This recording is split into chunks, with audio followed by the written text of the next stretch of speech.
ये तो first chapter जो हम लोग आज स्टार्ट करेंगे वो है इन्वेंट्री। अभी तुम बोले सर ये इन्वेंट्री होता क्या है? ठीक है, very simple, inventory is nothing but stock. तुम बोले मतलब sir inventory nothing but stock, बोले तो क्या? बचपन में हमारे 12th स्टैंडर्ड में एक फाइनल अकाउंट नाम का एक राक्षस का चैप्टर था। वो राक्षस वाला चैप्टर में फर्स्ट एडजस्टमेंट, अगर तुम पूरा सम के नीचे जाके देखेगा ना तो एक फर्स्ट एडजस्टमेंट आता था क्लोजिंग स्टॉक। याद है? याद है। एंड वहां पर तुमको जिसने भी सिखाया रहेगा वो बोलता था क्लोजिंग स्टॉक का दो इफेक्ट, सर ट्रेडिंग अकाउंट के क्रेडिट में लिखो एंड बैलेंस शीट के असेट साइड में लिख दो। एंड वहां पर हमें कभी कभी वो लोग एक वैल्यू देते थे, कभी कभी वो लोग दो वैल्यू देते थे। माय डियर स्टूडेंट्स, अगर वो लोग दो वैल्यू देते थे तो याद है तुमको उसका नाम ऐसे होता था, cost price 15,000 and market price पकड़ के चलो 20,000। तो हम लोग कौन सा वैल्यू लेता था? कौन सा वैल्यू लेता था?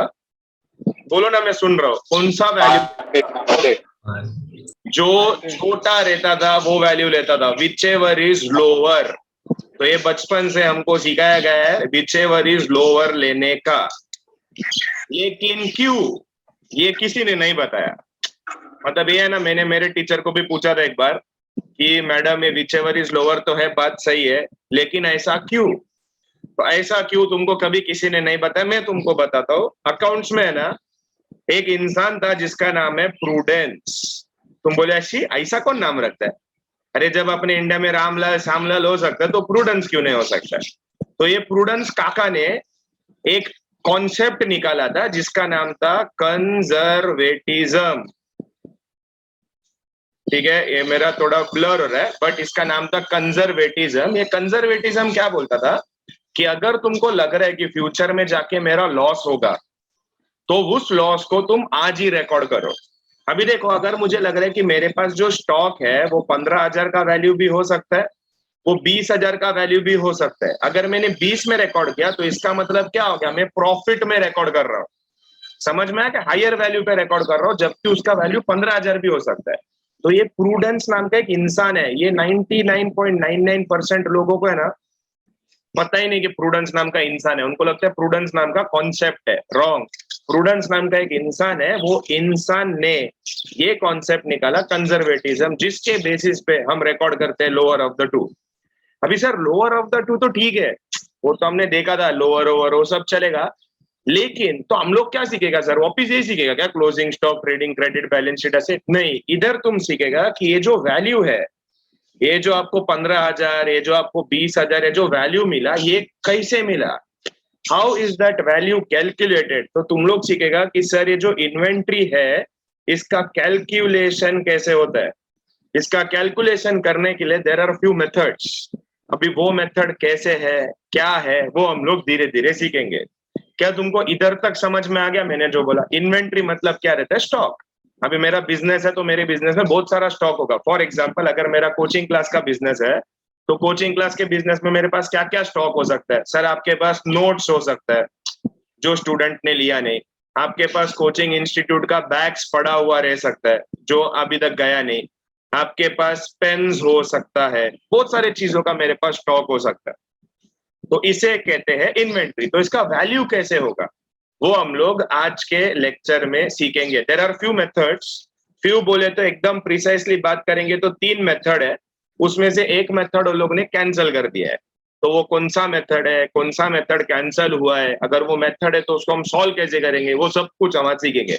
मैं आपको एश्योरेंस देता हूँ, अगर आप है ना आराम से सुनोगे लेक्चर, क्या समझ में आ रहा है सर क्या हो रहा है, तो तुमको बिल्कुल भी डिफिकल्टी महसूस नहीं होगा। ठीक है, तो शुरू करते हैं डायरेक्टली इन्वेंट्रीज।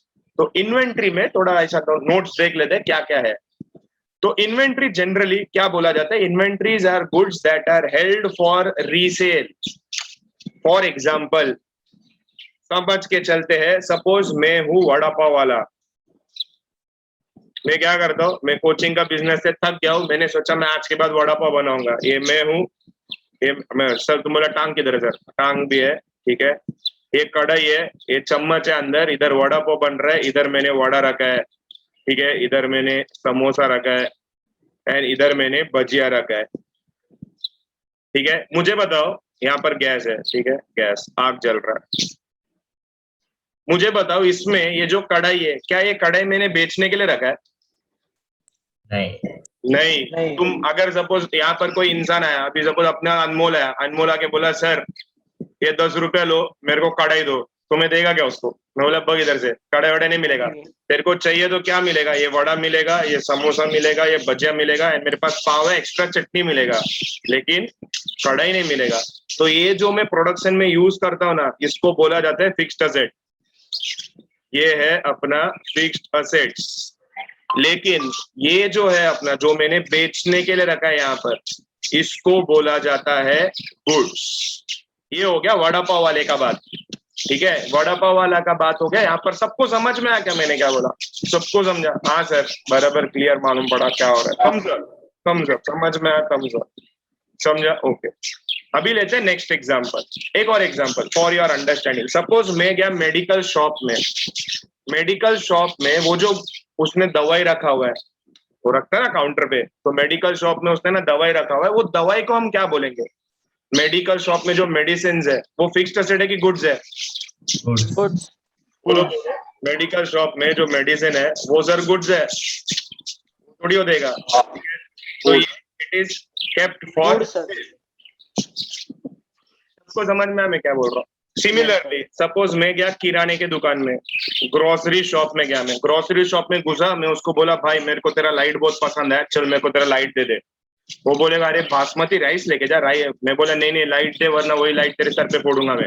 वो लाइट देगा क्या मेरे को? नहीं देगा। वो बोलेगा अरे तू पागल अगल है क्या, लाइट बेचने के लिए थोड़ी रखा मैं। तो ग्रोसरी शॉप वाले के लिए क्या है, जो भी ग्रेन्स वो रखा रहता है, दाल, चना दाल, ये दाल, वो दाल, ये सब उसके लिए गुड्स है। समझ में आ रहा है? वही अगर सपोज मैं क्या चाइनीज भेल वाले के पास, बारिश का मौसम है, घूमते घूमते मेरे को इच्छा हुआ कुछ तीखा खाते हैं, तो मैं गया चाइनीज भेल वाले के पास। अभी वो चाइनीज भेल वाला जो कढ़ाई एंड जो चम्मच है जिसमें चाइनीज भेल बनाता है खट खट खट खट खट खट, क्या तुमको लगता है वो कढ़ाई एंड वो चम्मच बेचेगा मेरे को? नहीं। वो बोले तू पागल है क्या, तू क्या क्या बेच सकता है? वो मेरे को चाइनीज भेल बेच सकता है, वो मेरे को शेजवान चटनी बेच सकता है। वो बोलेगा इसमें से क्या चाहिए लेके जा। तो ये हो गया उसके लिए गुड्स। तो अभी हम लोग सीखेंगे कि देखो ये जो इन्वेंट्रीज है, सिंपल भाषा में स्टॉक, ठीक है? ये जो स्टॉक ऑफ गुड्स हमारे पास रहता है ना, ये अलग अलग कंसर्न्स के लिए अलग अलग रहता है। अभी तुम बोले सर कंसर्न मतलब क्या, मैं आपको बताता हूँ। देखो दो टाइप का बिजनेस रहता है, एक रहता है मैन्युफैक्चरिंग बिजनेस एंड दूसरा होता है ट्रेडिंग बिजनेस। तुम बोलेगा सर मैन्युफैक्चरिंग मतलब क्या? मैन्युफैक्चरिंग मतलब मैं खुद बनाऊंगा एंड मैं बेचूंगा। मैन्युफैक्चरिंग मतलब मैं खुद बनाऊंगा एंड बेचूंगा। ट्रेडिंग मतलब क्या? ट्रेडिंग मतलब मैं डायरेक्टली खरीदेगा एंड उसको हायर प्राइस में बेच देगा। फॉर एग्जाम्पल मैं आपको समझाता हूँ। सपोज मेरा मोबाइल फोन डीलर है, मेरे पास एक सस्ता का ये मोबाइल फोन है, तो मैं क्या किया, मैंने ना एक कंपनी से मोबाइल फोन खरीदा, उसने मेरे को 10,000 में दिया वो कंपनी, होलसेल रेट, एंड मैंने वही कंपनी का मोबाइल फोन है ना आगे बेचा 15,000 में। क्या मैंने इस फोन में कोई मॉडिफिकेशन किया? नहीं, डायरेक्ट जो पैकेट है वैसा पैकेट का पैकेट आगे बेच दिया। ऐसा करता है ना तो उसको बोलते हैं ट्रेडिंग कंसर्न। मैन्युफैक्चरिंग मतलब सपोज मैं कपड़े का बिजनेस चालू कर रहा हूँ, कपड़े का बिजनेस चालू करता रहूंगा तो मेरे को क्या क्या लगेगा, मेरे को कपड़े का वो शीट्स लगेंगे, मेरे को बटन लगेगा, सुई धागा लगेगा, बहुत सारा चीज लगेगा। तो इसको बोलते हैं मैन्युफैक्चर, जहां पर मैं खुद बनाऊंगा, उसको असेंबल करूंगा एंड एक नया प्रोडक्ट बना के बेचूंगा। तो जब मैन्युफैक्चरिंग कंसर्न रहता है ना, उसमें 3 टाइप का इन्वेंट्रीज रहता है। कितना टाइप का इन्वेंट्री रहता है? 3। तुम बोलेगा सर 3 मतलब कौन सा रहता है? एक जो मटेरियल में लाता हो, जिसको प्यार से लोग बोलते हैं रॉ मटेरियल। फॉर एग्जाम्पल अगर मैं तुमको बताऊं कि सपोज मेरे को है ना कपड़ा बनाने का कपड़ा, तो मैंने लाया कॉटन, फिर मैंने लाया धागा, थ्रेड्स, ठीक है, फिर मैंने लाया सुई को इंग्लिश में क्या बोलते हैं? नीडल, ठीक है? हाँ, तो मैंने लाया सुई एक्सेट्रा। ये हो गया मेरा रॉ मटेरियल। अब ये रॉ मटेरियल को मैं जमा करूंगा, कॉटन को कपड़े में कन्वर्ट करूंगा, ठीक है? वो प्रोसेस चलते रहेगा। तो वो प्रोसेस में जब गुड्स प्रोड्यूस होते रहता ना, उसको बोलते हैं वर्क इन प्रोग्रेस, ठीक है? एंड जब फाइनल मेरा कपड़ा बन के रेडी हो जाएगा, उसको बोला जाता है फिनिश्ड गुड्स। तो ये जो भी मैन्युफैक्चरिंग कंसर्न है ना, उसके अंदर देयर आर 3 पार्ट, एक तो रॉ मटेरियल, दूसरा वर्क इन प्रोग्रेस, तीसरा फिनिश गुड्स। समझाता हूं और प्यार से। सपोज, ठीक है, देखो अपना साल चालू होता है 1 अप्रैल, तुमको इतना तो याद रहेगा ही। एंड साल खत्म होता है ऑन 31st ऑफ मार्च, जब अपन बैलेंस शीट बनाते हैं। ठीक है, अभी मैंने 1 अप्रैल को बिजनेस चालू किया, मैंने कॉटन लाया, थ्रेड लाया, नीडल लाया, बहुत सारा दुनिया का चीज यहाँ पर लाके खरीद के रखा है। ठीक है, मेरा साल यहाँ खत्म हो रहा है, तो अभी मेरे पास जो कॉटन है, थ्रेड है, ठीक है, ये सब क्या मैं जला डालेगा साल खत्म हुआ तो? अरे बोलो ना, जला डालेगा क्या उसको? अगले साल के लिए नहीं। यूज करेंगे। अगले साल यूज करेगा। ये साल क्यों रहता है? साल सिर्फ उसके लिए रहता है ताकि मैं ढूंढ सकूं कि उस टाइम पे मेरा प्रॉफिट हो रहा है कि लॉस हो रहा है। ये है तो मेरा ही ना, इसको थोड़ी मैं जलाएगा, तो ये तो मेरे पास रहेगा ही। जब इसका स्टॉक लास्ट में बचेगा ना, उसको बोलते हैं रॉ मटेरियल। फिनिश गुड्स मतलब क्या? फिनिश गुड्स मतलब सपोज ये साल के बीच में ना मैंने बहुत सारे कपड़े बना के रखे हैं, लेकिन जो बिका नहीं अभी तक, तो मेरे पास 31 मार्च को है, टी शर्ट्स है, फुल टी शर्ट है जो बिका नहीं, तो उसको बोलेंगे फिनिश गुड्स। अभी तुम्हारे मन में सवाल आएगा, सर वर्क इन प्रोग्रेस मतलब क्या? सपोज कोई टी शर्ट का काम चालू है, टी शर्ट का काम चालू है मतलब टी शर्ट बन गया है, उसमें बटन लगाने का बाकी है, ठीक है, उसका पॉकेट सिलाने का बाकी है, तो ऐसा शर्ट्स रहेगा, तो क्या मैं उसको फेंक दूंगा 31 मार्च को, बोलूंगा हट शी तो अभी तक कंप्लीट ना, निकल इधर से, ऐसा कुछ करूंगा? नहीं नहीं, वो भी तो रहेगा मेरे पास। तो वर्क इन प्रोग्रेस मतलब वो फिनिश गुड जिसका काम अभी भी बाकी है, इनकम्प्लीट है, अभी तक पूरा हुआ नहीं। अरे समझ में आया तुमको मैं क्या बोल रहा हूँ? फॉर एग्जाम्पल, चलो एक और बात करते हैं। सपोज मैं बिल्डर हूँ, बिल्डर बिल्डर मतलब बॉडी बिल्डर नहीं, मैं बिल्डिंग बांधता हूँ। अभी बिल्डिंग बांधने के लिए, बिल्डिंग क्या रातों रात बन जाता है?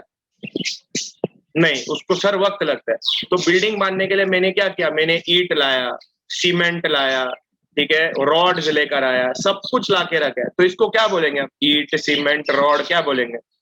Raw material. Raw material. Raw material वो तो रहेगा ही ना मेरे पास।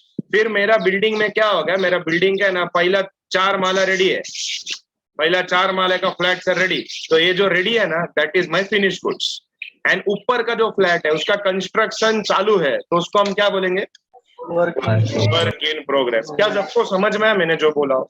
Absolutely clear. अरे बहुत सिंपल है। ठीक है, तो मैन्युफैक्चरिंग में ना 3 प्रकार हो सकते हैं, लेकिन जो ट्रेडिंग है, ट्रेडिंग मतलब मैं जैसा खरीदता हूँ ना वैसे ही बेचता हूँ, तो उसमें एक ही चीज रहेगा, दैट इज फिनिश गुड्स। ठीक है, इसमें सिर्फ फिनिश गुड्स रहेगा। अभी जो मैन्युफैक्चरिंग कंसर्न है ना, इसका फाइनल अकाउंट तुम्हारा सिलेबस में है, दोनों के लिए है वो, ठीक है, जो हम धीरे धीरे करेंगे। तो इसका फाइनल अकाउंट हम बाद में सीखेंगे। तो टाइप ऑफ इन्वेंट्री समझ में। अभी हम लोग सीखेंगे कुछ नया, नया नहीं एक्चुअली पुराना ही है ये, कि इन्वेंट्री को वैल्यू कैसे करते हैं। ये बचपन से हमने सीखा है कि inventory is valued at cost और मार्केट प्राइस, लेकिन यहाँ पर है ना मार्केट प्राइस का एक नया नाम है, the name is net realisable value. तो inventories are generally valued at cost, और जो हमने 12th में पढ़ा था ना, इसको हम मार्केट प्राइस बोलते थे, यहाँ पर उसका नाम है नेट रियलाइजेबल वैल्यू। तो कॉस्ट और market price which ever is lower. तो सर कॉस्ट में क्या आता है? कॉस्ट मतलब जितने में तुमने उसको खरीदा था, कॉस्ट ऑफ एक्विजिशन। एक्विजिशन मतलब आपने उसको कितने में परचेज किया था। तो सर ये मार्केट प्राइस कैसे निकालते हैं? मार्केट प्राइस मतलब अगर मैं उसको बेचता हूँ, ठीक है, कितने में मैं उसको बेच सकता हूँ, एंड बेचने के लिए मुझे जो जो खर्चा होएगा ना, वो खर्चे को मैं माइनस करूंगा, तब जाके मेरे को मिलेगा उसका एनआरवी। अभी आप बोलोगे सर ये सब क्या हमको कैलकुलेट करना पड़ेगा क्या? नहीं, तुमको ऐसा कुछ नहीं करना है। जस्ट इसका मीनिंग मैंने लिखा हुआ है कि कॉस्ट क्या होता है एंड एनआरवी क्या होता है। एनआरवी मतलब net realisable value. Net realizable, realizable मतलब मैं उसको बेचूंगा तो मुझे कितना पैसा मिलेगा। ये जो प्रिंसिपल है, ये एक इंसान ने दिया था, एक येड़े का नाम मैंने जिक्र किया था थोड़ी देर पहले। कौन था भाई साहब? इस भाई साहब का नाम जिक्र किया था। मैं बोला ये एक्चुअली इंसान का नाम है, बहुत लोगों को पता ही नहीं। कौन था? पांडु। पांडु नहीं, प्रूडेंस। अरे अनमोल, ठीक है, प्रूडेंस। तो वो प्रूडेंस ने एक कॉन्सेप्ट दिया था, and the name of that concept is conservatism. समझ में आया क्या सबको? एवरीबडी इन द हाउस, सबको समझ में आ रहा है what's going on? Clear clear, brilliant. तो अब ये कंजर्वेटिज्म बोलते हैं, दोनों में से कोई भी छोटा ले लो। तो एक छोटा सा एग्जांपल कर लेते हैं उसके ऊपर। चलो, अपने पास 4-5 गाड़ी है, ठीक है, एक कार का कॉस्ट एनआरवी, ठीक है, फिएट है 90,000, market value 95,000, ambassador, steam, Maruti 800 जेन, सबका वैल्यू है। बोलते हैं find the value of stock. एकदम सिंपल। वो प्रूडेंस भाई साहब ने क्या बोला? जो सबसे छोटा है उठाओ। अभी ये तुमको नहीं आया ना, तो मैं तुमको कुछ सिखा नहीं सकता है। तो प्रूडेंस भाई साहब के हिसाब से ये अगर मेरा क्वेश्चन है एंड मेरे को स्टॉक का वैल्यूएशन करने का है, तो वो क्या बोला, वो बोला कॉस्ट या net realisable value whichever is lower. बहुत सिंपल है, बहुत सिंपल। बताओ फिएट में 90,000 95,000 कौन सा छोटा है? 90. 90,000. तो ये फिएट में मैं उठाऊंगा 90,000, ये लिख दूंगा 90 इधर। अभी बात करते हैं एम्बेसिडर कार का। एम्बेसिडर कार बोलो कौन सा? 1,15,000. 1,15,000, तो एम्बेसिडर 1,15,000। मारुति एस्टीम बोलो 2,75,000. 2,65,000। ये देखना आंख की बटन है, ध्यान से देख। 265। Next Maruti 100 1 lakh. 1 lakh. 1 lakh. Brilliant. Then 2 lakh. 2 lakh. 2 lakh. तो बस ये है मेरा क्लोजिंग स्टॉक का वैल्यू। आई होप ये क्लियर है, वेरी इजी, कुछ था नहीं इसमें। तो closing stock is always calculated कैसा? कॉस्ट और net realisable value whichever is lower. क्या मेरे सारे स्टूडेंट्स को समझ में आ गया मैं क्या बोल रहा हूँ? ओके। तो सर आपने बताया था कि इन्वेंट्री का जो वैल्यूएशन है उसमें देयर आर 3 मेथड्स। तो जरा सर आप बताएंगे क्या कौन सा मेथड होता है? बताता हूँ ना, तुम टेंशन क्यों लेता है। 3 मेथड में मेथड नंबर 1 उसका नाम है फर्स्ट इन फर्स्ट आउट, जिसको प्यार से लोग बोलते हैं फीफो। फीफा नहीं है, फीफा नहीं। तुम बोले sir I am football fan, नहीं, फीफो। दूसरा मेथड है लास्ट इन फर्स्ट आउट, तो इसको क्या बोलेंगे? लीफो। एंड तीसरा मेथड क्या रहेगा बताओ? तीसरा मेथड है, मत बताओ, गेस मत करना। तीसरा मेथड है वेटेड एवरेज मेथड। फिर इसको क्या बोलते हैं? वीफो नहीं, इसको WAM। तो इसमें वीफो फीफो कुछ नहीं है। तो देयर आर 3 मेथड्स। तो सर आपने बताया था कि 3 मेथड में से 1 मेथड इज कैंसल्ड, तो वो कौन सा मेथड है? ये जो है ना बीच में, ये तुम्हारे पोर्शन में नहीं है। ऐसा क्यों सर? रिड्यूस सिलेबस, क्योंकि हमारा एग्जाम अभी पेंडेमिक में चल रहा है, कोरोना चल रहा है? नहीं, ये जो AS2 था ना, AS2 अकाउंटिंग स्टैंडर्ड 2, उसने ही बोला कि LIFO method should not be followed. तो which method can be followed? इधर you can follow FIFO method और you can follow weighted average method. तुम्हारा एंटायर सिलेबस में, मतलब ये तुम्हारा BAF BMS के सिलेबस में you will be having these 2 methods only. Solving is very easy, ठीक है? अगर आप बहुत ध्यान से सुनोगे तो आपको लगेगा अरे तो कितना चिंदी था, ठीक है? Solving is very easy. वो ऐसा है, एक बार आपने पकड़ लिया ना तो तुमको लगेगा अरे सिंपल है, लेकिन अगर तुमने ध्यान से नहीं सुना तो तुमको लगेगा अरे डिफिकल्ट हो गया। समझ में आया तुमको मैं क्या बोल रहा हूँ? एक बार, मतलब एक क्वेश्चन तुमको समझा ना, वो ऐसा रहेगा, या तो मेरे को समझा या तो मेरे को नहीं समझा। तो आज के लेक्चर में हम लोग सीखेंगे इसका first method, and the name of that method is FIFO. Full form क्या था? First in, first out. First in, first out. First in first out. इसका मतलब है जो पहला आया वो पहला जाएगा। समझ में आया क्या? फीफो का ये मतलब फर्स्ट इन फर्स्ट आउट का मतलब है जो मैंने पहला खरीदा उसको मैं पहला बेचूंगा। तो अभी तुम लोग बोलेगा सर कैसे करने का है? तो ये कैसे करने का जानने के लिए हम लोग क्या करते हैं, एक सम ले लेते हैं, ठीक है? ये वही टेक्निक है। तो इसमें फर्स्ट इन फर्स्ट आउट ये फुल फॉर्म है, ठीक है? डायरेक्ट सम उठा दे, ये है मेरा सम। मैं चाहता हूँ कि तुम लोग सब लोग है ना जरा ये सम को अपने नोटबुक में कॉपी कर लो, ठीक है? फुल क्वेश्चन लिखो, ऊपर हेडिंग दो फीफो मेथड, मेथड नंबर 1। तो आज हम लोग फीफो मेथड करेंगे। एक सम मैं करूंगा, एक सम आप लोग प्रैक्टिस करोगे, and that will be the end of our today's lecture. FIFO method एक क्वेश्चन लो सब लोग, ठीक है? बुक में हेडिंग दो इन्वेंट्री वैल्यूएशन, फिर उसमें दो मेथड 1 फीफो, एंड ये कैसे सॉल्व करना है ये मैं तुमको सिखाता हूँ। ये क्वेश्चन है, एक बार क्वेश्चन कॉपी कर लेना सब लोग। तो देखो ये क्या बोल रहा है, calculate the cost of goods sold. देखो यहाँ पर वर्ड है cost of goods sold and the value of ending inventories, ठीक है? तो दो चीज हमको कैलकुलेट करना है, cost of goods sold and value of ending inventory from the following data using first in first out method. And यहाँ पर है ना वो लोग ने कुछ डिटेल देके रखा है। डिटेल में क्या क्या दिया है देखो जरा स्क्रीन पे, तुम्हारे बुक में भी देख सकते हो तुम लोग। डिटेल दिया है जनवरी 1 में हमारे पास कुछ ओपनिंग स्टॉक था, यूनिट्स था 1500 एंड पर यूनिट का कॉस्ट था 20 रुपया। फिर उसके बाद 10 फरवरी को हमने परचेज किया 750 का 25 रुपया के हिसाब से। फिर 15 मार्च को हमने फिर परचेज किया 600 रुपया 600 यूनिट 22 रुपया के हिसाब से।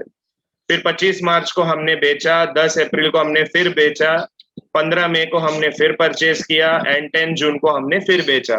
तो बोल रहे ये बेचने खरीदने के बाद लास्ट में आपका कॉस्ट ऑफ गुड सोल्ड कितना है एंड आपका जो क्लोजिंग इन्वेंट्री है वो इन्वेंट्री का वैल्यू कितना है ये ढूंढ के दो। अब ये वैल्यू ढूंढने के लिए हमको क्या प्रिपेयर करना पड़ेगा मालूम है? हमको बनाना पड़ेगा something called as store ledger. तुम बोले sir what do you mean by store ledger? वो मैं आपको सिखाता हूँ। लेकिन एक खुशखबरी ये है कि आप लोग जब BMS, BAP, BCom जो भी स्टडी कर रहे हो ना, तो उसमें हाँ, तो इसमें तुमको बनाना रहता है स्टोर लेजर। अब ये स्टोर लेजर बनेगा कैसा हम देखते हैं। तो इसमें जो खुशखबरी का मैं बात कर रहा था, खुशखबरी ये है कि तुम लोग है ना यूज कर सकते हैं कैलकुलेटर। ठीक है, बहुत लोग को ये सुनकर बहुत खुशी मिलेगा कि यस हमको कैलकुलेटर यूज करने गए तो हमारा मिस्टेक होने का पॉसिबिलिटी थोड़ा कम हो जाता है। तो तुम लोग के पास अगर कैलकुलेटर नहीं है तो नेक्स्ट BK लेक्चर तक है ना अपने पास एक एक कैलकुलेटर रखो, क्योंकि ये सारा कैलकुलेशन तुमको कैलकुलेटर में ही करना है। अभी मन में सवाल आएगा सर खाली BK में ही, मतलब ये खाली अकाउंट्स में ही कैलकुलेटर है कि मैथमेटिक्स में भी है? मैथमेटिक्स में भी तुम लोग कैलकुलेटर यूज कर सकते हो। तो आज से लेके अगला 3 साल तक तुम लोग आराम से कैलकुलेटर यूज कर सकते हो। तुमको बिल्कुल टेंशन लेने का जरूरत नहीं कि टोटल में मेरा क्या आया, कैसे आया, राइट आया, रॉन्ग आया, कुछ नहीं। तो सिंपल कॉन्सेप्ट स्टडी करने का फिर कैलकुलेटर में मल्टीप्लाई करना है एंड सॉल्व करना है। ठीक है, तो हमको क्या बनाना पड़ेगा? सोल्यूशन के नाम पे हमको बनाना पड़ेगा स्टोर लेजर। अभी तुम बोलेगा सर ये स्टोर लेजर बनता कैसे, दिखता कैसे? फर्स्ट लुक हो रहता ना पिक्चर का ट्रेलर, तो स्टोर लेजर कैसा दिखता है वो हम लोग जरा देखते हैं। तो स्टोर लेजर दिखता कुछ इस तरह है। तो हम लोग ऐसे बनाएंगे store ledger account FIFO and ये है उसका कॉलम। अब बोलोगे अरे सर ये सब क्या एकदम डेंजर कॉलम बना के रखा है। तो मैं आपको बताता हूँ, फर्स्ट कॉलम हमेशा हमने अभी तक क्या सीखा है? फर्स्ट कॉलम हमेशा रहेगा डेट। नेक्स्ट कॉलम इधर दिख रहा है तुमको, ये देखो यहाँ पर देखो, ये रेंज ये एक है, ये दूसरा है, ये तीसरा है, जिसके अंदर 3-3 बच्चे लोग हैं। अब ये क्या क्या रहेगा इसके अंदर से? तो फर्स्ट कॉलम है तुम्हारा रिसीट्स या परचेजेस। तुमने कितना खरीदा, क्वांटिटी कितना, रेट कितना एंड अमाउंट कितना। अमाउंट कैसे आएगा? Quantity multiply by rate will give you amount. Clear? मतलब अगर मैं 10 क्वांटिटी खरीद रहा हूँ एंड रेट इज 20 रुपीज तो मेरा amount will be 200 rupees. Simple calculation. यहाँ पर परचेज है तो बाद में क्या रहेगा? परचेज के बाद तुमको मिलेगा सेल। सेल्स में भी 3 हिस्सा, quantity, rate and amount. And जो फाइनल कॉलम है, एंड जो तुम्हारा फाइनल कॉलम है वो फाइनल कॉलम को हम लोग नाम देंगे बैलेंस। बैलेंस में कौन कौन आएगा? बैलेंस में फिर 3 हिस्सा, क्वांटिटी, रेट एंड अमाउंट। ठीक है, तो ये जो अभी तुम्हारे सामने बना हुआ है ना, जरा इसको फटाफट बना लो ना अपने बुक में, फुल 1 पेज। ठीक है, 1 फुल पेज लगेगा। अगर तुमको लग रहा है सर मेरा हैंड राइटिंग बटाटे जैसा है तो तुम 2 पेज सामने सामने ऐसा यूज कर सकते हो, लेकिन ये 1 फुल पेज लगेगा जिसके अंदर हम लोग ये सब लिखेंगे। ठीक है, रिसीट, इश्यूज, बैलेंसेस बना लो। ठीक है, तो शुरू करते हैं इसका सोल्यूशन कि सर ये सम सॉल्व कैसे करना है। ठीक है, तो फर्स्ट ट्रांजैक्शन क्या था हमारा?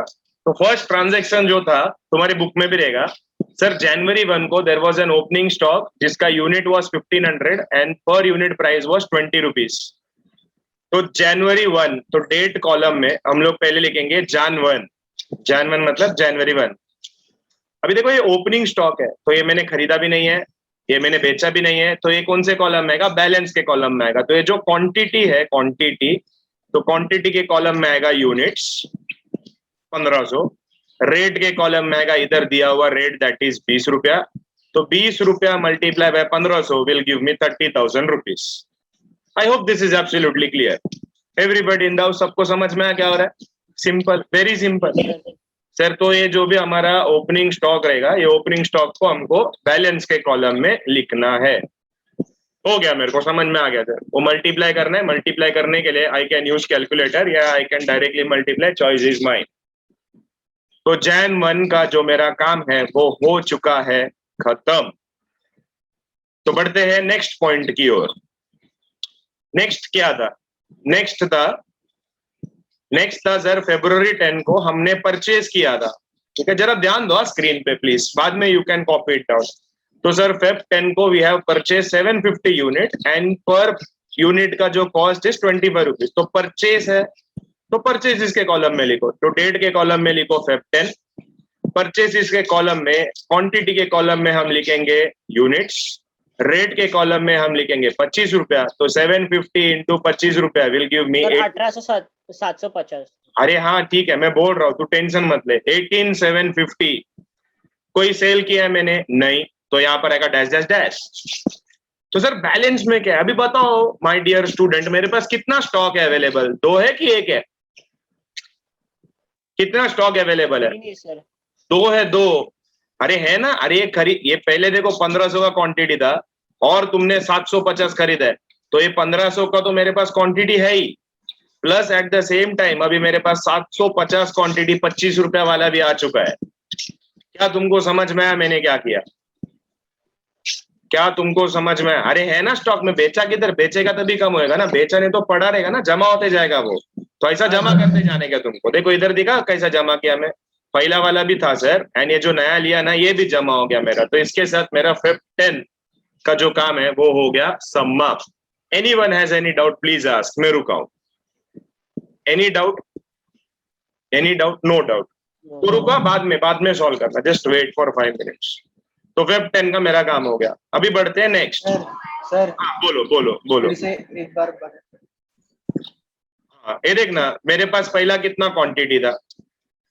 पहला कितना क्वांटिटी? 1500 का क्वांटिटी था बराबर। इधर दिख रहा है क्या स्क्रीन पे 1500? हाँ, तो 1500 का क्वांटिटी था, तो वो तो मेरे पास है ही स्टॉक में अभी भी, एंड प्लस मैंने और 750 यूनिट खरीदा, तो वो 750 भी मेरे पास जमा हो गया। तो मेरे पास अभी 2 स्टॉक पड़ा है, एक 20 रुपए वाला पड़ा है एंड दूसरा 25 रुपए वाला पड़ा है। समझ में आया क्या? मेरे गोडाउन में 2 दिखाई देगा मेरे को सर, 1500 क्वांटिटी भी है एंड 750 क्वांटिटी भी है, दोनों का रेट भी अलग अलग है। क्लियर है क्या?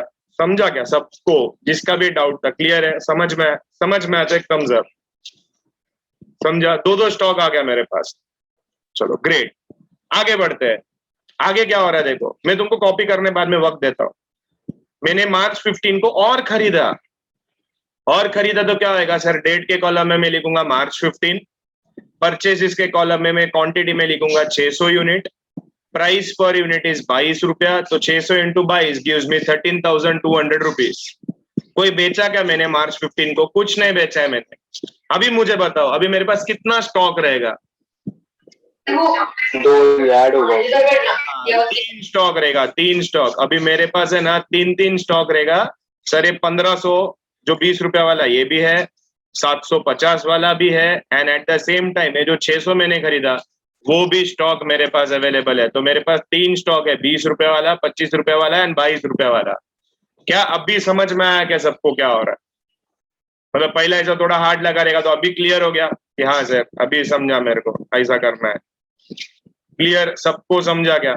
अरे थम्स अप तो दो, समझ में आया तो। अरे थम्स अप क्यों नहीं देते हो? समझा सिंपल।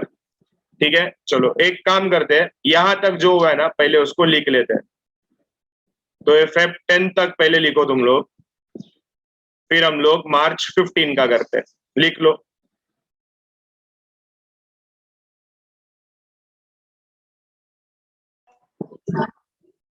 तो यहां तक अगर तुम्हारा लिख के हो गया तो बढ़ते हैं आगे नेक्स्ट डेट की ओर। अभी नेक्स्ट डेट क्या बोल रहा है देखो, अभी देखो ये बहुत इंपॉर्टेंट पार्ट है, बहुत ध्यान से सुनना एंड समझने का कोशिश करो। March 25 को मैंने बेच दिया 1800 यूनिट।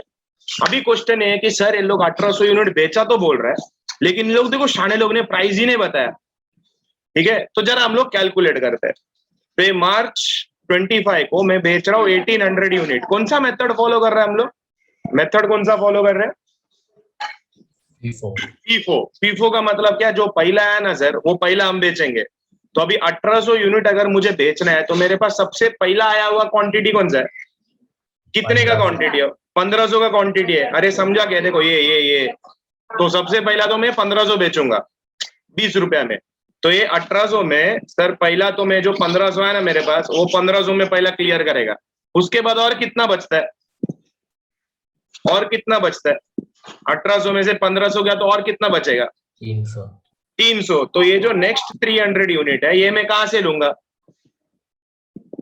ये सेकंड वाले स्टॉक से लूंगा। क्या ये सबको समझ में है जो मैंने अभी बोला?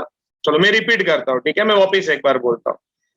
देखो, एक सिंपल सा मैं बिजनेस कर रहा हूँ, मेरे पास अलग अलग स्टॉक है और मैं क्या फॉलो करता हूँ, जो पहला है ना वो पहला बार जाएगा। तो अभी मेरे को 1800 यूनिट बेचने का है, तो अभी 1800 यूनिट मेरे को बेचने का है, तो मेरे पास सबसे पहला कौन सा क्वांटिटी था? सर ये 1500 का आया हुआ है, तो ये 1500 का माल पहले निकालेगा मैं।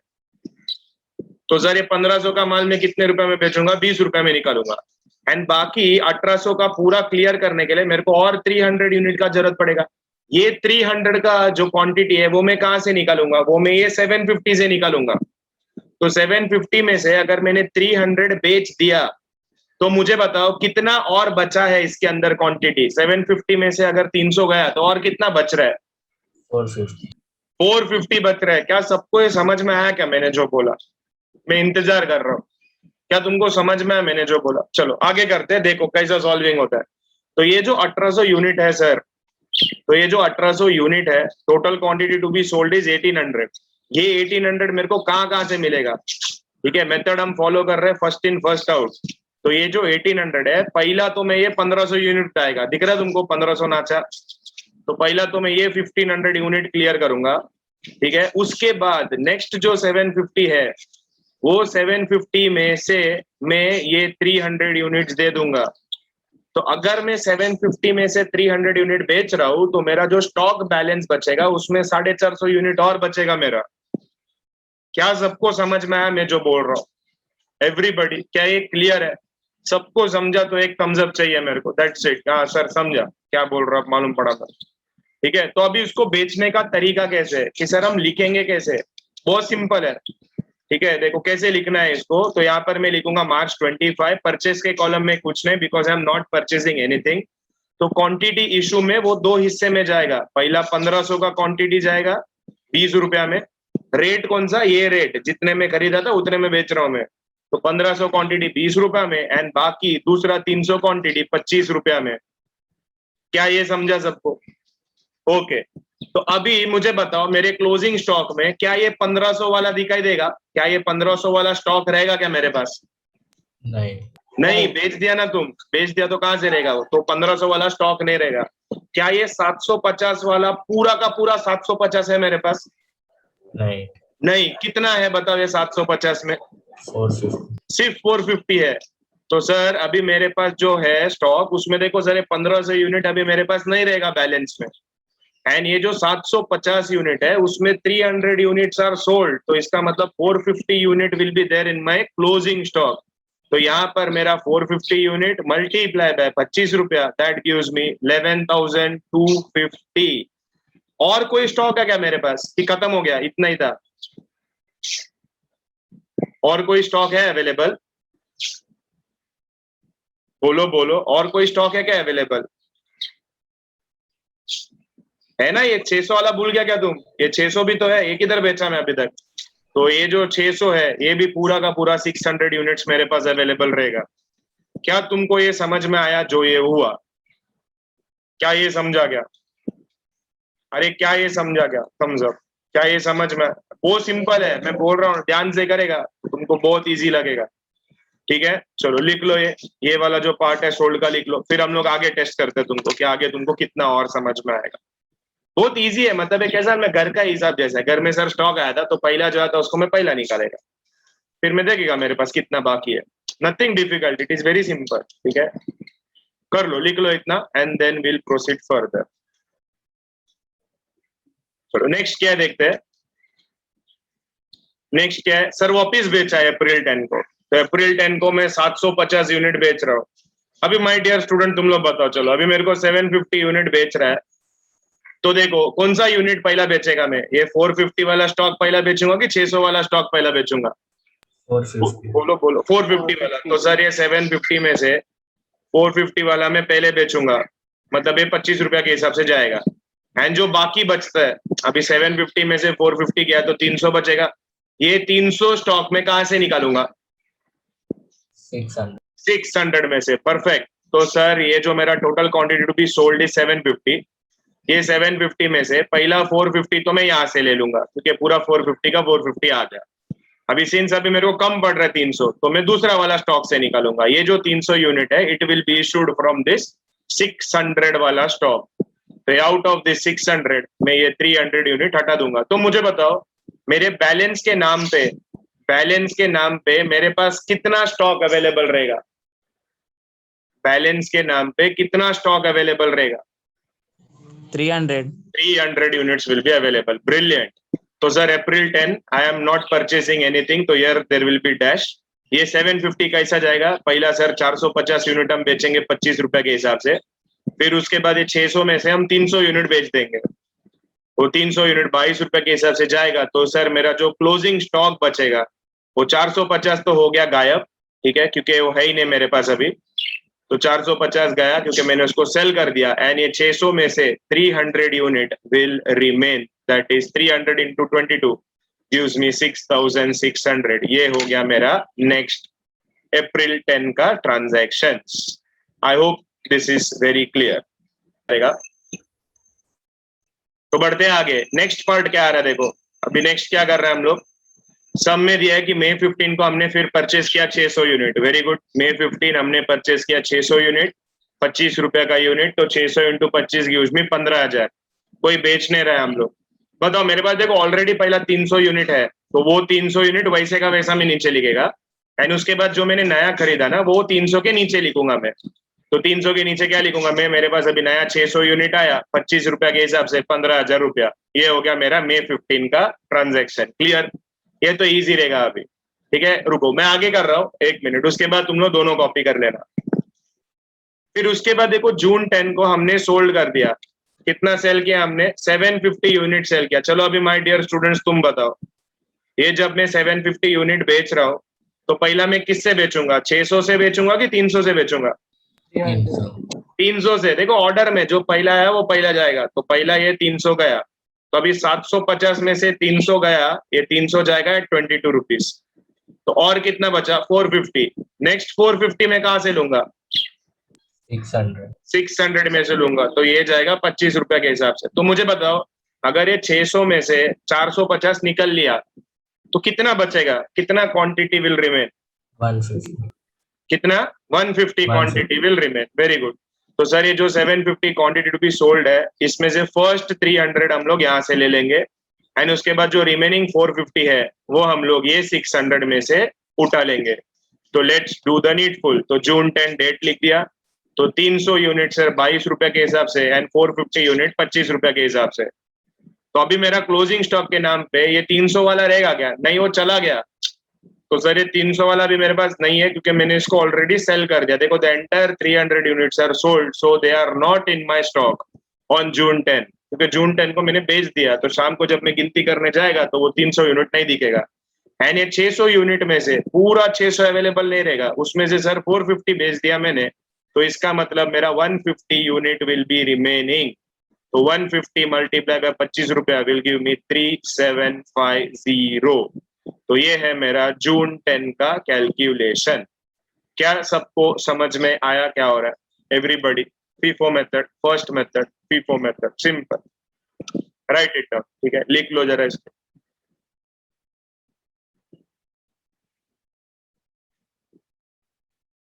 ठीक है, इसको लिख लो, मैं यहाँ पर पेन से लिख देता हूँ। तो 150 मल्टीप्लाई बाय 25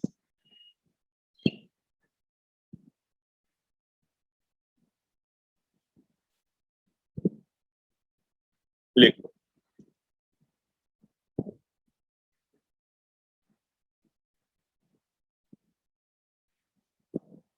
ठीक है, तो चलो ये मेरा आंसर है 3750।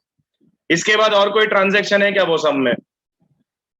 बोलो, और कोई ट्रांजैक्शन है वो सम में? अरे और कोई ट्रांजैक्शन है क्या? नहीं, और कोई ट्रांजैक्शन नहीं है सर, तो मेरा सम हो गया खत्म। अभी मुझे सम में फाइंड क्या करना है? अभी मुझे सम में फाइंड करना है दो चीज। क्या क्या दो चीज मेरे को फाइंड करना है? पहला मेरे को फाइंड करना है क्लोजिंग स्टॉक का वैल्यू, एंड दूसरा मेरे को फाइंड करना है कॉस्ट ऑफ गुड्स सोल्ड कितना है। ठीक है, तो ये है हमारा, देखो FIFO मेथड के हिसाब से ये है हमारा क्लोजिंग। कैसे ढूंढने का? कॉस्ट ऑफ गुड्स सोल्ड कैसे ढूंढने का? तो ये 150 था, यहाँ पर वैल्यू 25 था, तो ये हो गया 3750। तो तुम लोग क्लोजिंग स्टॉक कैसे ढूंढेगा? तो यहाँ पर जो मेरा क्लोजिंग स्टॉक है, मेरा क्लोजिंग स्टॉक का वैल्यू है 3750। कोई कौन बताएगा मेरे को कहां से मिला मेरे को क्लोजिंग स्टॉक का वैल्यू? तो जो आंसर मेरे को पूछा ना, तो क्लोजिंग स्टॉक का वैल्यू है 3750, ये मिला मेरे को यहां से। ये क्लियर है क्या सबको? समझा क्या कहां से मिल रहा है मेरे को? अरे क्लियर है क्या? Hello my dear student, clear है सबको कहां से मिला? ओके। नेक्स्ट मेरे को पूछा था, नेक्स्ट मेरे को लोग ने पूछा था कॉस्ट ऑफ गुड सोल्ड ढूंढने, COGS। COGS का मतलब है कॉस्ट ऑफ गुड सोल्ड। तो कॉस्ट ऑफ गुड सोल्ड का फॉर्मूला होता है opening stock plus purchases minus closing stock. Opening stock plus purchases minus closing stock. देखो माइनस क्लोजिंग स्टॉक तो मेरे को इधर मिल गया 3750। ओपनिंग स्टॉक देखो स्टार्टिंग में हमारे पास कुछ यूनिट्स थे, याद है क्या? फर्स्ट में देखो बैलेंस में लिखा हुआ है, क्या वैल्यू है वो? 1500 मल्टीप्लाई बाय समथिंग, कितना था? 30,000 था क्या? हाँ 30,000। 30,000 प्लस परचेसिस का टोटल। परचेसिस का टोटल मतलब ये दिख रहा है तुमको? परचेसिस ये दिख रहा है क्या? First column purchases. तो ये परचेसिस का इधर जो अमाउंट कॉलम का जो टोटल ना, वो तुमको करना पड़ेगा। हाथ में कैलकुलेटर है तो स्टार्ट से लेके एंड तक परचेसिस में अमाउंट कॉलम का कितना टोटल आता है बताओ? परचेसिस का स्टार्ट से एंड तक अमाउंट कॉलम का टोटल कितना है बताओ? तुम्हारी बुक में फुल सम है, तो जरा मेरे को टोटल बता दो कितना आ रहा है तुम्हारे सामने। अमाउंट कॉलम में कितना टोटल है बताओ? बताओ कैलकुलेटर। 36,950 46 ओके, एक मिनट।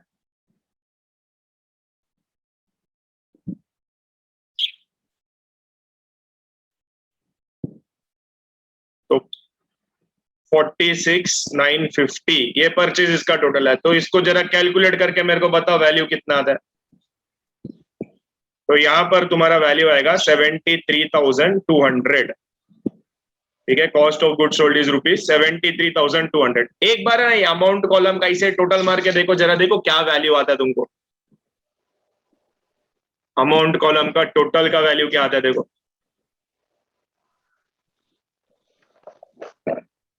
सिर्फ सेल्स का, ये अमाउंट कॉलम का टोटल का वैल्यू कितना आता है देख लो जरा।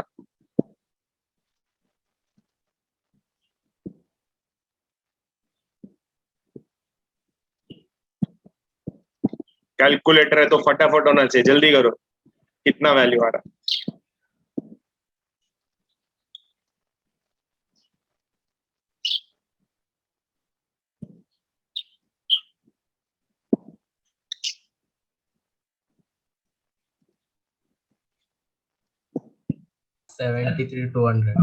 आया 73,200।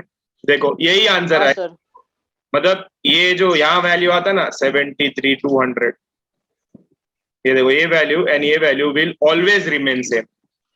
तो इसका मतलब सर ये जो कॉस्ट ऑफ गुड सोल्ड है, इसका हम लोग दो तरीके से आंसर निकाल सकते हैं। एक तो ये फॉर्मूला लगा के, या दूसरा तुमको क्या करना है, ये जो सेल्स का कॉलम है ना, सेल्स का कॉलम, इसका अमाउंट कॉलम का टोटल निकालना। समझ में आया क्या मैं क्या बोल रहा? तो कॉस्ट ऑफ गुड सोल्ड निकालने का दो तरीका।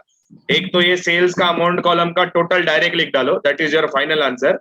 दूसरा तरीका है चेक करने के लिए, opening stock plus purchases minus closing stock करो तो भी तुमको सेम आंसर ही आएगा। तो एग्जाम में पूरा सम करने के बाद तुमको है ना ये परचेसेस का अमाउंट कॉलम का टोटल एंड ये सेल्स का अमाउंट कॉलम का टोटल लास्ट में ऐसा मारना है, बैलेंस में टोटल नहीं मारने का। ठीक है, बैलेंस में ये जो लास्ट बैलेंस रहेगा ना, this last balance will be considered as your closing stock. ये जो लास्ट बैलेंस है, ये लास्ट बैलेंस को हम लोग क्लोजिंग स्टॉक बोलेंगे। I hope this is absolutely clear. चलो, after completing the first sum successfully, एक सम है ना हम लोग होमवर्क ले लेते हैं।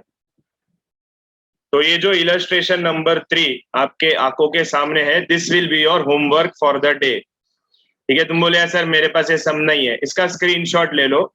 करना क्या है जरा देखो, एक बार क्वेश्चन हम लोग ध्यान से पढ़ते हैं एंड समझने का कोशिश करते हैं कि ये है क्या। From the following particular, prepare stock records by FIFO method and by weighted average method. तो weighted average method हमने सीखा नहीं है, we have only learned FIFO method, तो हम लोग FIFO method ही solve करेंगे. तो यहाँ पर दिया है देखो purchase purchase sale purchase cell sale purchase cell, यहाँ पर यूनिट दिया है, रेट दिया है, तो कैलकुलेटर यूज करने का, आराम से सॉल्व करने का. यहाँ पर दिया है स्टॉक ऑन हैंड, ये कौन सा स्टॉक है, डेट देख के बात करने का, कौन सा स्टॉक है, 1 जनवरी का स्टॉक है, तो ये है मेरा ओपनिंग स्टॉक. ओपनिंग स्टॉक है. तुमको दो चीज ढूंढने का रहेगा एंड में, एक तो तुमको ढूंढना है क्लोजिंग स्टॉक कितना है, एंड दूसरा तुमको ढूंढना है कॉस्ट ऑफ गुड्स सोल्ड कितना रहेगा. क्लियर है क्या सबको, सबको समझ में आया क्या मैंने क्या बोला, एकदम सिंपल से सम है. ठीक है, पहला ओपनिंग स्टॉक लेने का. अभी जो सम किया ना एग्जैक्ट सेम वे, अभी मेरे को बताओ, चलो अपन है ना थोड़ा सीख लेते हैं. देखो अगर तुम ओरली कर सकते तो it will be a very good thing. तो पहला मेरे पास सर ये 50 यूनिट था, फिर मैंने 40 खरीदा, फिर मैंने 60 खरीदा, अभी मेरे को 50 बेचने गए, तो 50 में किधर से बेचेगा, कोई ओरली बोल सकता है क्या, 50 कौन सा 50 से बेचेगा, 1 जनवरी, 4 जनवरी, 17 जनवरी, किधर से बेचेगा, फर्स्ट 1 जनवरी का 50 उड़ जाएगा. अरे समझ में आया क्या सबको, तो 1 जनवरी का सर 50 उड़ जाएगा, फिर उसके बाद मैंने फिर 80 खरीदा, देखो मेरे को फिर 80 बेचने गए, अभी 80 मेरे को बेचने गए, क्या 1 जनवरी को 50 मेरे पास अभी अवेलेबल है, नहीं नहीं, वो पूरा खत्म हो गया. तो अभी मैं जो 80 है ये कहाँ कहाँ से बेचेगा, 40 और 60 से. एकदम सुपर, जबरदस्त. तो ये अभी मैं ओरली किया, अभी बहुत लोग को ओरली शायद समझ में नहीं आएगा, but it is absolutely fine. Orally नहीं आया तो भी ठीक है, जैसा हमने अभी सॉल्व किया वैसा इसको सॉल्व करने का कोशिश करो. एंड मेरे को अपना जो ग्रुप है वो ग्रुप में रात तक आंसर डाल दो कि तुम्हारा क्लोजिंग स्टॉक का वैल्यू कितना है एंड तुम्हारा cost of good sold COGS का वैल्यू कितना है. ये दोनों वैल्यू मेरे को आज रात तक चाहिए. ठीक है, वो व्हाट्सएप ग्रुप के अंदर तुम डाल देना, मैं चेक कर लूंगा कि तुम्हारा आंसर राइट है कि तुम्हारा आंसर रॉन्ग है. तो अगर तुमने इसका स्क्रीनशॉट नहीं निकाला है तो इसका स्क्रीनशॉट ले लो, ये फुल डॉक्यूमेंट मैं तुमको शेयर भी कर दूंगा. ठीक है, थोड़ी दिनों में तुमको शेयर भी कर दूंगा, लेकिन फिलहाल के लिए इसका एक स्क्रीनशॉट ले लेना, कॉपी मत मारना, कॉपी मारने का कुछ मतलब बनता नहीं है. ठीक है, तो that's it my dear students, आज के लेक्चर के लिए इतना ही.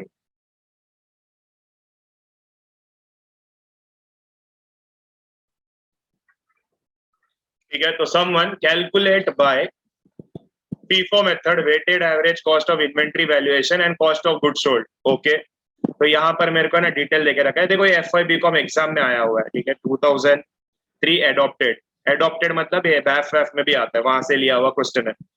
तो 1 जनवरी 2013 ओपनिंग स्टॉक है 1500 रुपया यूनिट है एंड उसका प्राइस है 20 रुपया.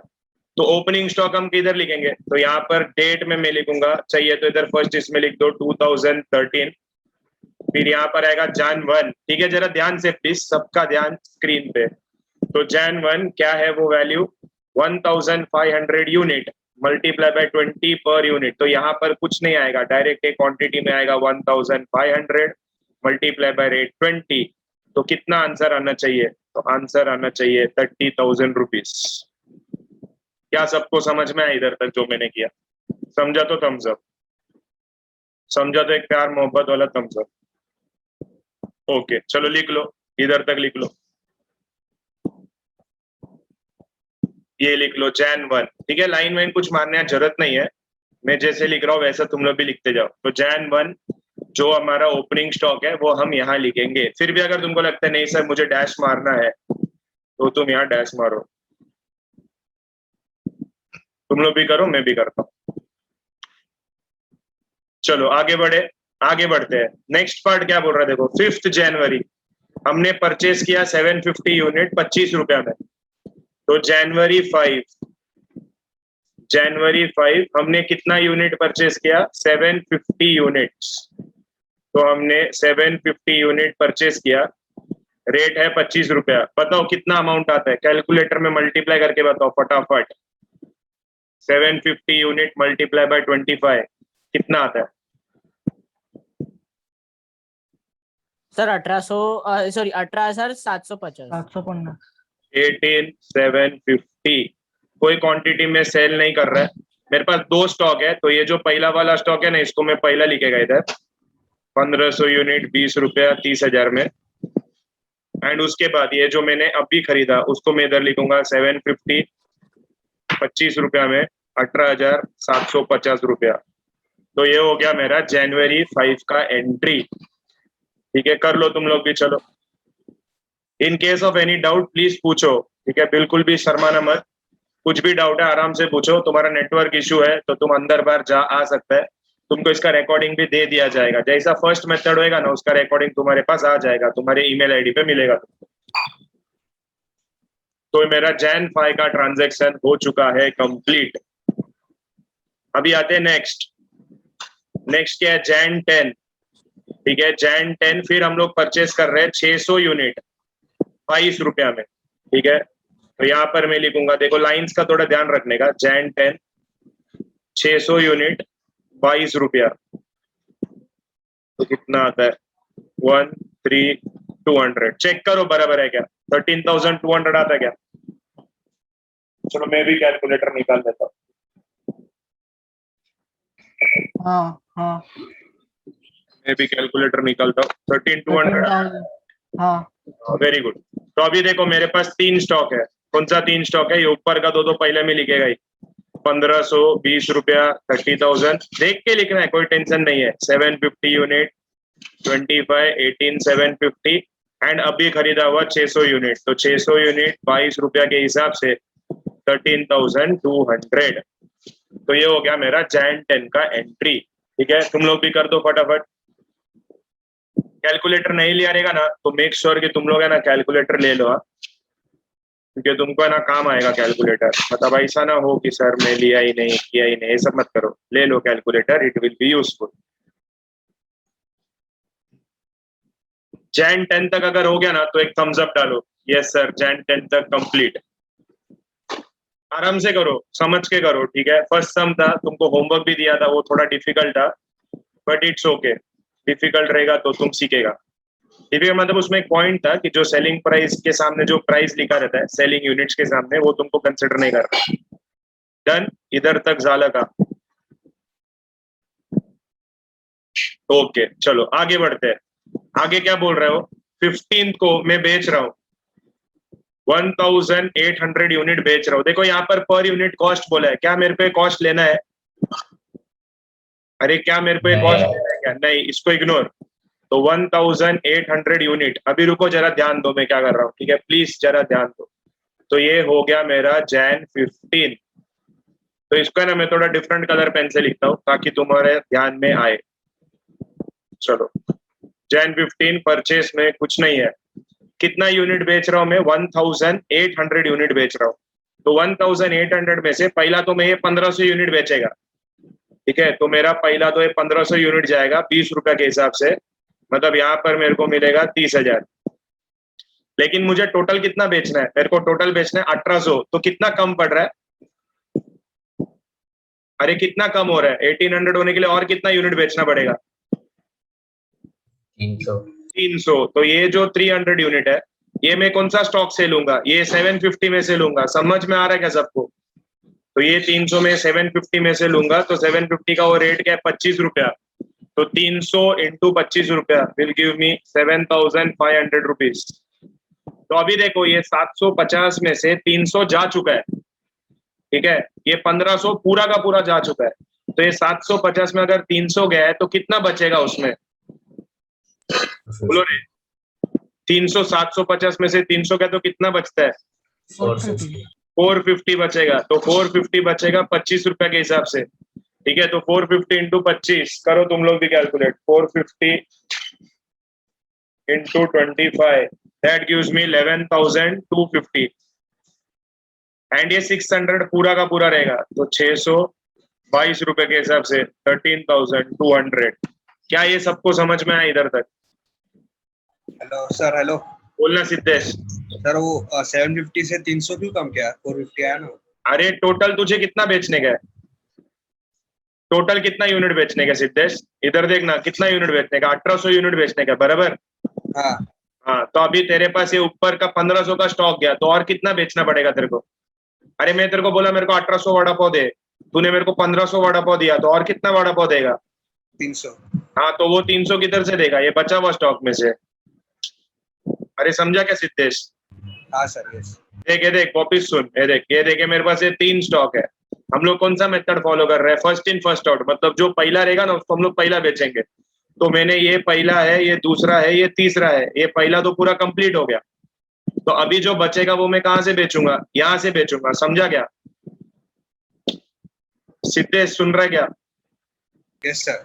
हाँ, तो इसके लिए ये 750 में से अगर मैं 300 बेच दिया तो 400-450 ही बचेगा ना। तो वैसा आया ये 450।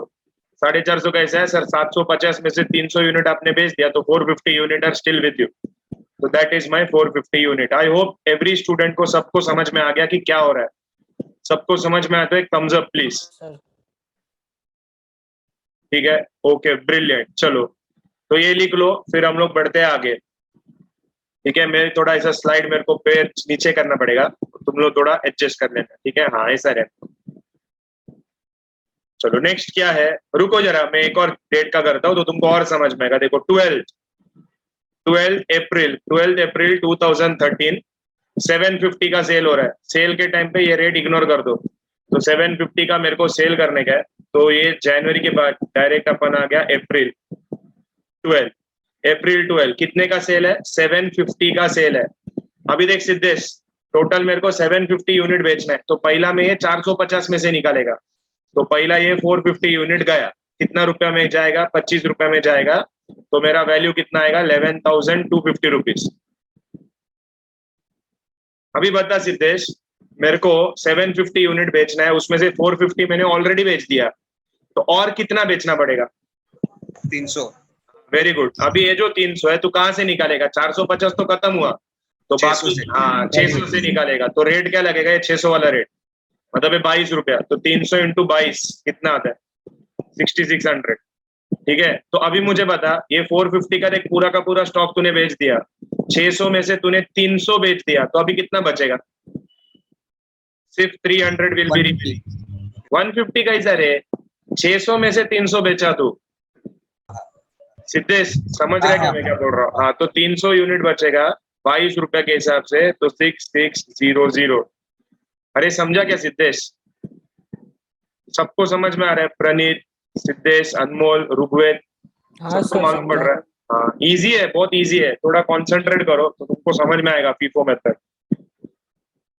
ठीक है, तो अप्रैल 12 भी हो गया। चलो लिख लो, तुम लोग भी लिख लो। तो अप्रैल 12 खत्म।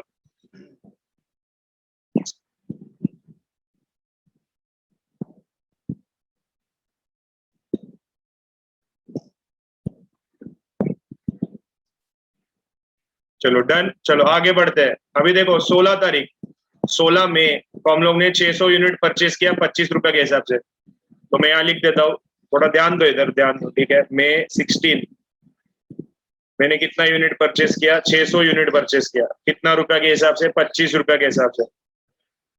तो 600 इंटू 25 कितना आता है? 600 multiply by 25, that gives me 15,000 rupees. ये दिन मैंने कुछ बेचा नहीं, तो डैश डैश डैश। अभी देखो मेरे पास कौन सा स्टॉक है? ये 300 वाला स्टॉक तो है ही मेरे पास, तो इसको मैं पहले लिखूंगा, एंड उसके बाद लिखूंगा जो मैंने अब भी खरीदा 600 स्टॉक, ये 25 रुपया के हिसाब से। मतलब अभी जब बेचने का टाइम आएगा ना, तो पहला मैं 300 यूनिट निकालूंगा, उसके बाद अगर उससे कुछ ज्यादा चाहिए तो 600 यूनिट में से निकालूंगा। समझ में आया क्या सबको? मालूम पड़ रहा है? It is very simple. ठीक है, खाली थोड़ा ध्यान से करने का। रुको, मेरे को हेल्प करो। चलो तुम लोग बताओ, मैं फिनिश करता हूँ सब, फिर तुम लोग कॉपी करना। देखो 25 जून को मैं 750 यूनिट बेच रहा हूँ। Selling price should be ignored.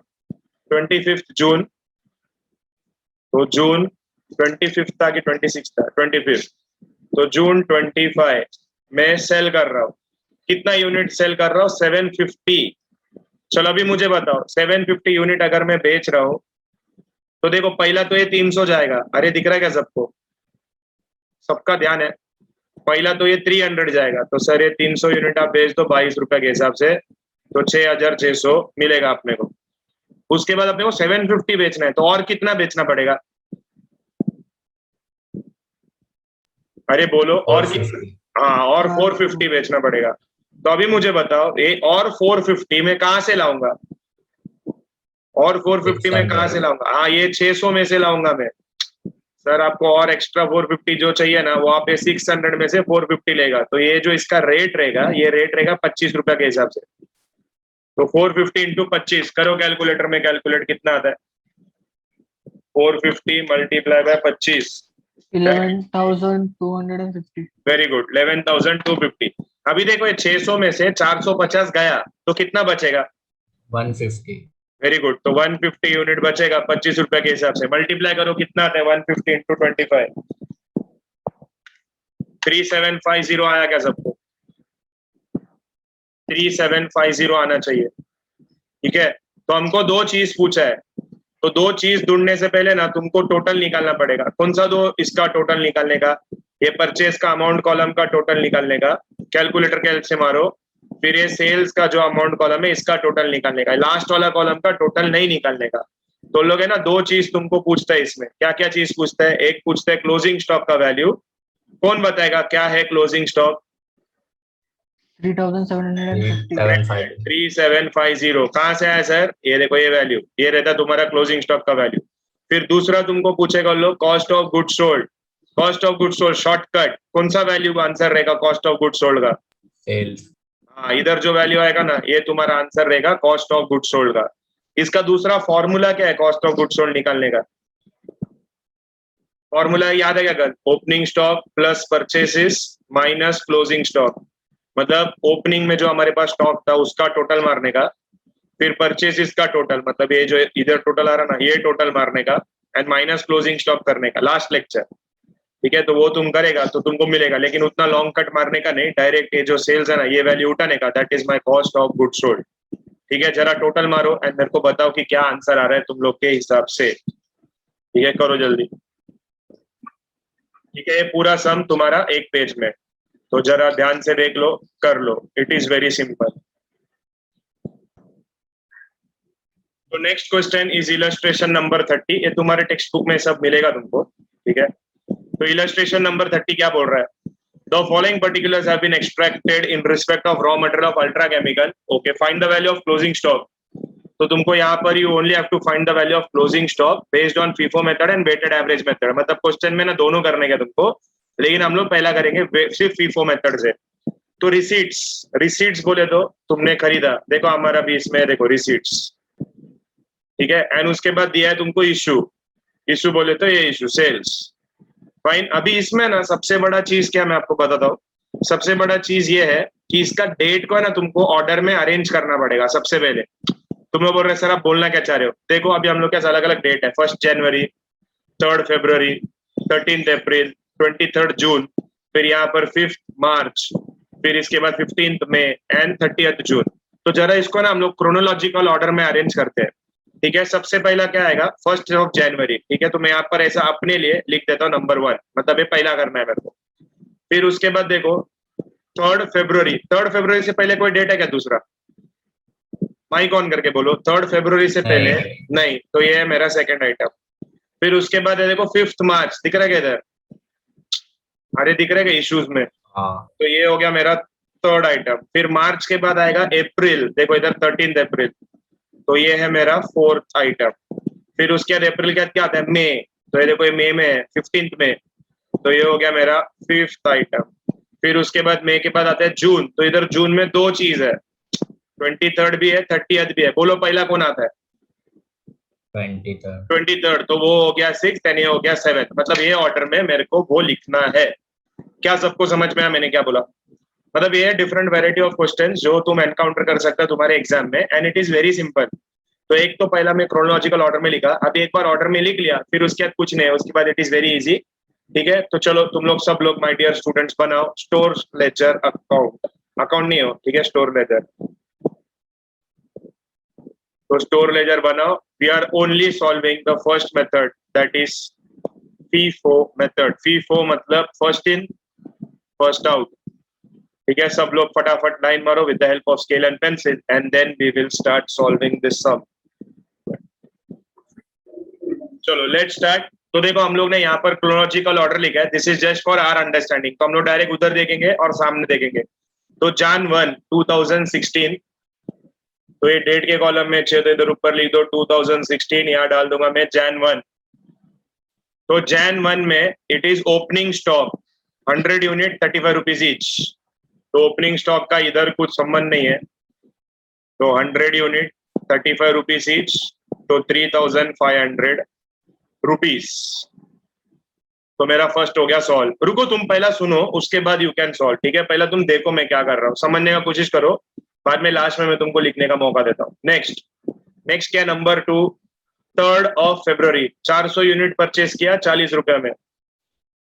तो February 3 400 यूनिट परचेस किया 40 रुपए में, तो इसका मतलब 16,000 रुपया मेरा खर्चा हो गया। कोई भी यूनिट मैंने बेचा नहीं। अभी मेरे पास कितना स्टॉक पड़ा है? 2 पड़ा है। एक ये 100 क्वांटिटी पड़ा है 35 रुपया वाला, मतलब 3500 रुपीज का, एंड उसके बाद ये 400 क्वांटिटी पड़ा है 40 रुपया के हिसाब से, दैट इज 16,000 रुपीज का। ठीक है, 2 स्टॉक है मेरे पास। अभी बढ़ते हैं आगे। तो मेरा ये फर्स्ट हो गया, ये सेकंड हो गया। अभी थर्ड देखो क्या है, बेचा मैंने 5th of March को मैंने 400 क्वांटिटी बेचा। तो March 5 I am selling 400 quantity. Now my dear student बताओ मेरे को, 400 क्वांटिटी बेचना है, तो पहला तो मैं ऊपर वाला निकालेगा। ऊपर वाले में कितना क्वांटिटी अवेलेबल है मेरे पास? 100, बोलो रे, सब लोग बोलो, कितना क्वांटिटी अवेलेबल है? 100 क्वांटिटी। तो ये 100 तो जाएगा 35 रुपए में, ठीक है, 3500। लेकिन मुझे कितना बेचना है? मुझे टोटल बेचना है 400। 400 बेचना है तो 100 गया, तो और कितना लगेगा? और 300 लगेगा ना। ये 300 में कहां से निकालेगा? ये 400 यूनिट में से निकालेगा। तो ये 300 ये 400 में से जाएगा 40 रुपए के हिसाब से, मतलब यहाँ पर आएगा मेरा 12,000। अभी मुझे बताओ, अभी स्टॉक का हम लोग कैलकुलेट करते हैं, तो उस दिन March 5 को जब मैं रात को जाके अपना स्टॉक चेक करूंगा, तो स्टॉक में क्या मुझे ये 100 यूनिट वाला स्टॉक दिखाई देगा? हाँ या ना? नहीं, नहीं। क्या ये 400 यूनिट पूरा 400 दिखाई देगा मेरे को इसके अंदर? नहीं, नहीं, मेरे को ये 400 के अंदर से ना सिर्फ 100 यूनिट दिखाई देगा। 100 यूनिट क्यों? क्योंकि 400 में से सर 300 उड़ा दिया हमने, तो 100 यूनिट दिखेगा, मतलब 4,000 रुपए का मेरे पास उस दिन शाम को क्लोजिंग स्टॉक रहेगा। ठीक है, रुको, तुम लिखो मत प्लीज एवरीबॉडी, पहला कॉन्सेंट्रेट करो and then you can write. Next, तो ये मेरा थर्ड हो गया। अभी थर्ड के बाद क्या आएगा? फोर्थ। तो फोर्थ देखो, हमने 13th of April को 900 यूनिट्स खरीदा है 45 रुपीज में। तो अप्रैल 13 900 यूनिट्स 45 रुपीज। कोई प्लीज कैलकुलेट करके बताओ जरा कितना आता है? 40,050 आया क्या? हाँ, ओके, तो अभी देखो मेरे पास ये 100 यूनिट तो है ही पहले वाला, तो ये 100 यूनिट है, एंड ऊपर से मेरे पास और 900 यूनिट आ गया 45 रुपीज वाला, मतलब ये 40,500 का यूनिट। मतलब आज जब मैं रात को जाके अपना स्टॉक चेक करूंगा 13th of April, तो मेरे को 100 यूनिट तो दिखेगा ही, प्लस ये 900 यूनिट भी दिखाई देगा। तो मेरा ये काम भी हो गया। अभी नेक्स्ट क्या है देखो, फोर्थ के बाद फिफ्थ, मैंने 600 यूनिट बेच दिया 15 मई को, मैंने 600 यूनिट बेच दिया। तो चलो मई में आते हैं। May 15 I am selling 600 units. अभी बताओ कैसे कैसे बेचूंगा मैं? पहला मैं 100 यूनिट बेच दूंगा, पहले 100 यूनिट 40 के हिसाब से 4,000 में गया। अभी और कितना बेचना है मेरे को? टोटल 600 बेचना है, तो और कितना चाहिए रहेगा? 500, 500 और चाहिए। तो 500 और चाहिए 45 रुपीज के हिसाब से। कितना आता है जरा टोटल मार के बताओ?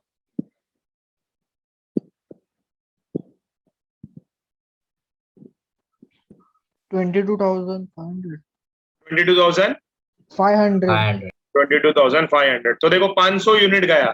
तो आज जब मतलब 15th मई को जब मैं रात को जाके स्टॉक चेक करूंगा, तो क्या मेरे को ये ऊपर वाला 100 यूनिट दिखाई देगा? नहीं, नहीं। ये क्या ये 900 यूनिट पूरा दिखाई देगा? नहीं, नहीं, 900 में सिर्फ 400 यूनिट बचा रहेगा। तो 400 यूनिट 45 रुपीज के हिसाब से 5 4 20 16 18, तो 18,000 रुपया का मेरे पास यहाँ पर स्टॉक रहेगा। इधर तक क्या सबको समझ में आया? If yes please give me a thumbs up. हाँ सर। क्लियर, समझ में आ गया sir? No doubt at all. Okay, तो चलो May 15 का काम हो चुका है। अभी बढ़ते हैं आगे।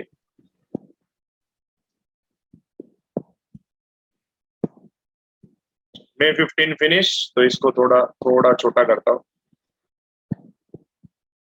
तो ये तुमको इधर ऐसा दिखाई देगा। ओके, तो अभी May 15 के बाद नेक्स्ट क्या है? 5 हो गया, 6 वापिस हमने खरीदा 23 जून को हमने 600 यूनिट खरीदा 50 रुपए के हिसाब से। तो यहाँ पर हम लिखेंगे जून 23 हमने खरीदा 600 यूनिट 50 रुपए के हिसाब से, मतलब 30,000 रुपया हो गया। कोई बेचा नहीं हमने ये दिन पे। 400 यूनिट पहले से था, तो ये 400 यूनिट तो मेरे पास अभी भी है। ये 400 यूनिट के साथ साथ मेरे पास और 600 यूनिट आ गया 50 रुपए के हिसाब से, तो ये हो गया मेरा 30,000 रुपया। क्या सबको समझ में आया? Okay, very good. इसके बाद लास्ट हमने 600 यूनिट सेल कर दिया। 30 जून को हमने 600 यूनिट बेच दिया, तो जून 30, ठीक है। 600 यूनिट अगर मैं बेच रहा हूं तो बताओ कैसे बेचूंगा? पहला जो स्टॉक है उसको मैं पहला बेचूंगा। तो ये देखो, ये जो 400 है, ये 400 तो पहला जाएगा। ये 400 गया 45 के हिसाब से, तो यहाँ पर मेरे को मिला 18,000। अब ये 400 गया, और कितना बेचना है? 200। और 200 बेचना है। ये 200 में कहाँ से बेचूंगा? 50 रुपए के हिसाब से बेचूंगा। तो ये 250 रुपए के हिसाब से मतलब 10,000। तो अभी मुझे बताओ, आज ये मतलब ये जून 30 को जब मैं रात को जाके स्टॉक चेकिंग करूंगा, तो क्या मेरे को ये 400 का स्टॉक दिखाई देगा? नहीं। ये 600 का स्टॉक पूरा का पूरा दिखाई देगा? नहीं। इसमें मेरे को सिर्फ 400 का स्टॉक दिखाई देगा। 400 का स्टॉक 50 रुपए के हिसाब से मतलब 20,000 रुपया का क्लोजिंग स्टॉक मेरे पास जून 30 को रहेगा। ठीक है, तो इसके साथ मेरा सम हो गया कंप्लीट। मुझे क्या करना पड़ेगा? यहाँ पर अमाउंट कॉलम का टोटल, यहाँ पर अमाउंट कॉलम का टोटल, इसका अमाउंट कॉलम का टोटल नहीं मारने का। दो चीज हमेशा वो लोग पूछते हैं, ठीक है। पहला चीज है क्लोजिंग स्टॉक। कौन बताएगा क्लोजिंग स्टॉक कितना है? 20,000 क्लोजिंग स्टॉक है 20,000। कहाँ से आया? ये वाला वैल्यू। फिर उसके बाद कॉस्ट ऑफ गुड सोल्ड, ये कहाँ से आएगा? Sales amount. ये अमाउंट, ठीक है। ये वाला अमाउंट जो भी तुम्हारा आएगा वो तुम यहाँ पर लिख देने का, and this is your final answer. ठीक है, तो ये मैं क्या करता हूँ, तुम्हारे सामने इसको रख देता हूँ पेज व्यू बदल के, ताकि तुम्हारे आंखों के सामने दोनों पेज सामने सामने रहे। ठीक है, सबको दिखाई दे रहा है? तो आराम से ना इसको सॉल्व करो। तुमको चाहिए तो मैं क्वेश्चन रखता हूँ, एक क्वेश्चन है, तुमको चाहिए तो तुम खुद से एक बार सॉल्व करो, तो तुम लोग का भी है ना अच्छा खासा प्रैक्टिस होएगा। ठीक है, अभी तुमने सुना ना, कर सकता क्या? कितना लोग हाँ सर कर पाएंगे हम लोग सॉल्व? ऐसा लगता है तुमको? फील आ रहा है मैं कर सकता हूँ?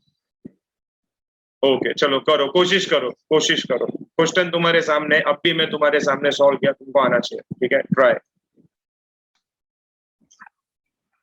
चलो, अभी तुम लोगों ने वो सम कंप्लीट किया, अभी ये सब मैं तुमको दे रहा हूं अब भी सॉल्व करने। ठीक है, सॉल्व नाउ। अभी सॉल्व करो एंड गेट मी 2 आंसर्स।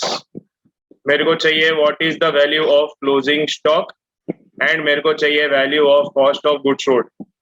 ठीक है, कर लो जरा फटाफट, देखो तुमको आता है क्या। क्या तुम लोग को ये आंसर आया? प्रणीत को आया? बाकी लोग भी कंफर्म करो जरा, यही आंसर है क्या? ये आंसर आया तो खाली ग्रुप में डालना यस सर, एंड उसके बाद तुम लोग ये ग्रुप छोड़ सकते हो। ग्रुप मतलब ये आज का लेक्चर छोड़ सकते हो।